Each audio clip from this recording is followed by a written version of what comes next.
I'm Lise Bennett. I am a multimedia artist working mostly in wire.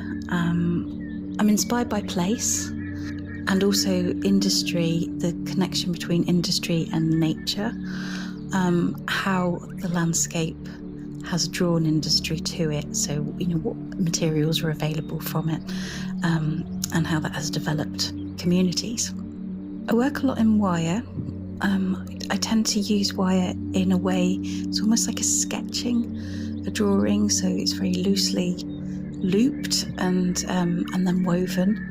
I love making botanical pieces as well, so I'll make wildflowers, something that's got a sort of skeletal structure to it, because I find that quite striking to create.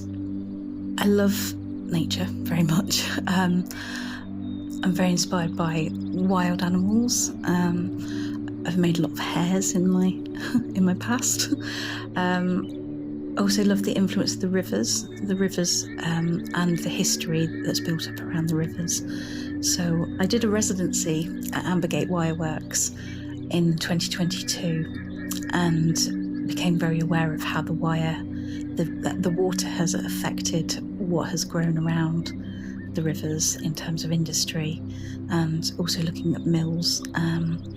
Currently I'm working on a project that is looking into Stevenson's dye works, so all of the industries that are built up around the canals and the rivers in Derbyshire, and that informs my work.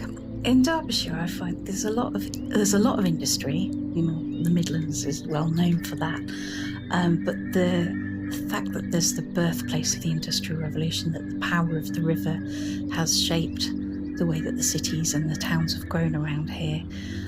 I didn't have that. I lived in Devon, and although my work was very nature focused, I didn't feel like it had that industrial edge to it, and I love nature growing out of old industry. I love the traces and the memories, the things that are left behind. I love how the natural landscape has influenced the industry that has grown there, and then the traces that are left from the industry, what that has done to the landscape, and how we can heal that. Within my work, I love creating character. So especially when I'm making the animals, they all seem to have a sense of life about them. They, naturally, I'm like, well, that's very quirky. If they were real, I'd be able to say, oh, this one's more quiet, this one's a little bit more adventurous. It seems like a spirit comes out when I'm making them, a sense of energy. So I've just recently created this duck, and it's quite quirky. It's a little bit wonky, feels like me. And yeah, they all have a personality as they're developing, and I love seeing that come out. So I'm looking forward to making some more animals for the festivals.